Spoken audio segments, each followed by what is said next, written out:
دنیا بھر میں لوگ دیکھ رہے ہیں سیلاب کی تباہی اور دنیا بھر میں دکھ ہے اس پہ، تو آپ سیکنڈ مرحلے کے لیے کیا کرنے جا رہے ہیں؟ اچھا، میں آپ کے سوال کا 2 حصوں میں جواب دوں گا. پہلے مرحلے میں تو میں بتاؤں گا ریسکیو اور ریلیف کا.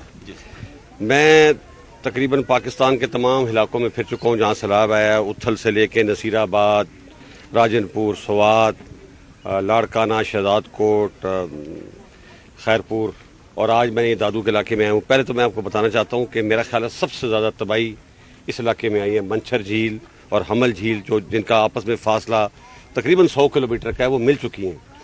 تو باقی علاقوں میں تو ریسکیو کا کام تقریباً ختم ہو گیا ہے. جہاں پہ ایمرجنسی ہوتی ہے، کہیں کسی کو سانپ کاٹ گیا، کوئی بیمار ہو گیا، زخمی ہو گیا، تو وہاں ہم ہیلی کاپٹر یا اپنی بوٹ بھیج کے اس کو ہم ریسکیو کر لیتے ہیں. یہاں تو ابھی تک ریسکیو کا کام بھی جاری ہے اور ریلیف کا کام بھی جاری ہے. یہ جو دادو جو شہر ہے، مجھے بتایا گیا تقریباً 4.25 لاکھ اس کی آبادی ہے، لیکن اس وقت یہ تقریباً 1 ملین کے قریب اس کی آبادی پہنچ گئی ہے اور یہاں پر بہت پریشر ہے. ارد گرد بھی پانی کا بہت زور ہے. ڈی سی صاحب نے اچھا کام کیا ہے، لوگوں کے ساتھ مل کے، فوج کے ساتھ یہاں پر انہوں نے بانچند بنائے ہیں، اس کو محفوظ کرنے کی کوشش کر رہے ہیں. تو یہاں پہ تو ابھی پہلے فیز کا چیلنج چل رہا ہے کہ لوگوں کو ہم نے ریسکیو کرنا ہے اور ریلیف بھی دینی ہے. اس وقت پاکستان سے لوگ امداد دے رہے ہیں. پنجاب سے، خیبر پختونخوا سے کافی امداد آ رہی ہے، لیکن ہمیں توقع ہے کہ ہمارے جو سندھ کے لوگ ہیں، اربن اور رورل دونوں سے ریکویسٹ کروں گا کہ اس وقت ہمارے بھائی بہت مشکل میں ہیں، ان کے لیے آگے آئیں اور امداد لے کر آئیں، تاکہ ہمیں ہر چیز کے لیے انٹرنیشنل کمیونٹی کو نہیں دیکھنا چاہیے. حالانکہ انٹرنیشنل کمیونٹی نے اپنا کام شروع کر دیا ہے. ورلڈ فوڈ پروگرام کے لوگ بھی پہنچ گئے ہیں، یو ایس ایڈ کے لوگ بھی پہنچ گئے ہیں، سیکرٹری جنرل بھی آ گئے ہیں، امریکنز، یورپ، چائنا، پورا مڈل ایسٹ لوگ گیلونائز ہو گئے ہیں، فلائٹس آنی شروع ہو گئی ہیں، لیکن انہیں ایک لمٹ تک پہنچا سکتے ہیں. اپنے لوگوں کی ذمہ داری ہماری اپنی ہے. تو پہلے فیز میں تو ان کو ریسکیو ریلیف کرنا، ری ایبلیٹیشن میں ایک بڑا چیلنج ہے. ہم لوگ ہمیشہ تیار رہے ہیں سیلاب جو کہ دریا کے ذریعے آتا ہے، ریورائن فلڈ کے لیے، اس کے لیے ہماری تیاری رہی. جس علاقے میں 50 ملی میٹر بارش ہوتی ہے پورے سال میں، اگر وہاں پہ 1700 ملی میٹر بارش ہفتے میں ہو جائے تو اس کے لیے ہماری تیاری نہیں تھی. خاص طور پہ ویسٹ بینک جو ہے ریور کا، شہزاد کوٹ، لاڑکانہ، ہل ٹورنٹس بھی ادھر سے آئے اور انہوں نے بہت تباہی مچائی. گورنمنٹ نے 2017 میں ایک اسٹڈی کرائی تھی ایک ہالینڈ کی کمپنی سے، لوئس برجر سے، جس پہ سیلاب جو دریا سے آتا ہے اس کے بارے میں اسٹڈی تھی. لیکن ابھی ہمیں دوبارہ اس کو ریوزٹ کرنا پڑے گا، کیونکہ ابھی ہم نے یہ جو نیا فنومنا بیچ میں آ گیا اور یہ رہے گا کہ ویسٹ آف انڈس ہم نے کیسے اس کا علاج کرنا ہے. چیک ڈیمز بنانے ہیں، کوئی ہم نے ڈرینیج سسٹم بنانا ہے. جب تک یہ نہیں ہوگا تو یہ بار بار یہ لوگ تنگ ہوتے رہیں گے. اس پہ تو ہم نے کام شروع کر دیا ہے. میں نے خود اپنی آرمی انجینئرز کو ایک ٹاسک دیا ہے، انیشل اسٹڈی انہوں نے کر لی ہے. اگلے ہفتے ہم تمام جو چیف منسٹرز اور پرائم منسٹر کو اس پہ بریف کریں گے تاکہ ہمارا اس پہ کام شروع ہو جائے. انٹرنیشنل ایکسپرٹس بھی آ رہے ہیں، ان کی بھی مدد لیں گے. لانگ ٹرم میں ہم نے ان لوگوں کو جو بے گھر ہوئے ہیں ان کے لیے بھی ہمیں کچھ سوچ رہے ہیں. میرے دماغ میں ایک آئیڈیا آیا ہے کہ ہم ایک پری فیب ولیج بناتے ہیں، اور اس میں خوبی یہ ہے کہ وہ ولیج چند دنوں میں بن جاتا ہے. ہم 50 سے 100 گھروں کا ایک ولیج بنائیں گے. جگہ ہم سلیکٹ کر رہے ہیں، یا بلوچستان میں ہوگی یا سندھ میں ہوگی، اور ایک 2 بیڈ روم، ایک کچن اور ایک باتھ روم کا جو گھر ہے وہ تقریباً 5 لاکھ میں بن جاتا ہے.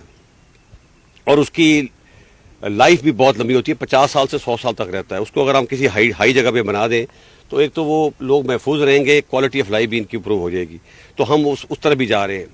ساتھ ساتھ اس وقت ہمارا ایک اور چیلنج بھی اس وقت یہاں پہ ایمرج ہو رہا ہے، وہ ہے بیماریاں. Dengue, malaria, water born disease, وہ بھی ایک بڑا چیلنج خاص طور پہ دادو کے علاقے میں ہو رہا ہے. ادھر بھی ہم ایڈیشنل ٹرپس موو کر رہے ہیں، ایڈیشنل میڈیکل بٹالینز موو کر رہے ہیں، اور سول ایڈمنسٹریشن کے ساتھ مل کر لوگوں کو ہم ریلیف پہنچانے کی کوشش کر رہے ہیں. چیلنج ہے، لیکن چیلنج میں اپرچونیٹیز بھی ہوتی ہیں. اس سے ہم نے کافی کچھ سیکھا ہے، اور مجھے امید ہے کہ آئندہ گورنمنٹ کے ساتھ مل کے اچھی پلاننگ کے ساتھ ہم ان لوگوں کی زندگی پہلے سے بہتر کر سکیں گے. اس میں جنرل صاحب ایک سوال یہ ہے کہ اس وقت سب سے بڑا جو دیکھتے ہوئے تباہی نظر آ رہی ہے، اور اس کا اندازہ اس وقت تک کوئی نہیں کر سکتا جب تک ان کا دیکھا نہ جائے. تو اس وقت ایک سلسلہ یہ ہے کہ پانی ہر جگہ پہ موجود ہے، اور جس قسم کے یہ لوگ ہیں ان کو اگر صرف پانی نکال دیا جائے تو یہ خود جا کے وہاں پہ رہنے کو زیادہ ترجیح دیں گے. کوئی بھی آدمی اپنا زمین چھوڑنے کے لیے تیار نہیں ہوتا.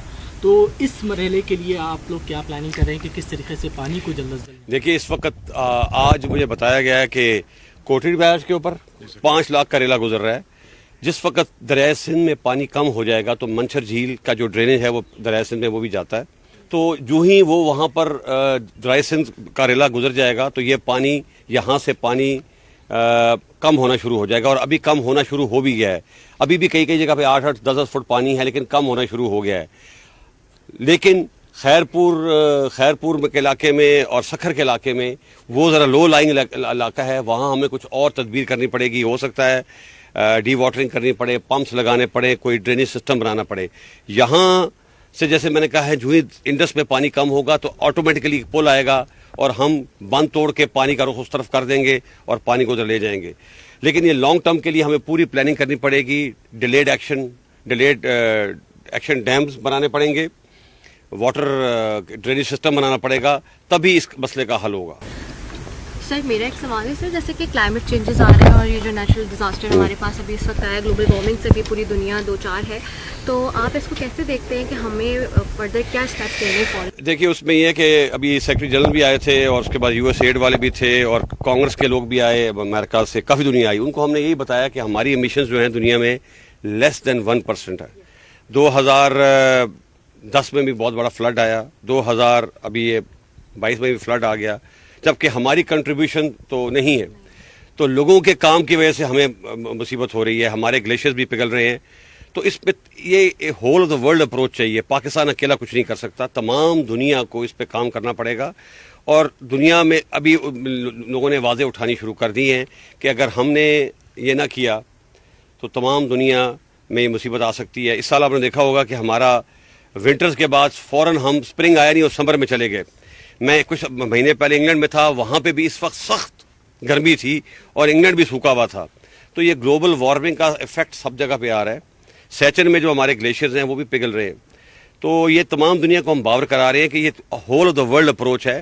اس کا حل یہی ہے کہ ہم رینیوبلز کی طرف جائیں اور آلٹرنیٹیو انرجی کی طرف جائیں. یہ جو ہم ہائیڈرو کاربن کا استعمال کرتے ہیں, تیل سے بجلی بناتے ہیں اور کوئلہ جلاتے ہیں, اس سے آہستہ آہستہ ہمیں نکلنا پڑے گا. پاکستان میں مزید بڑے ڈیم بنانے پڑیں گے.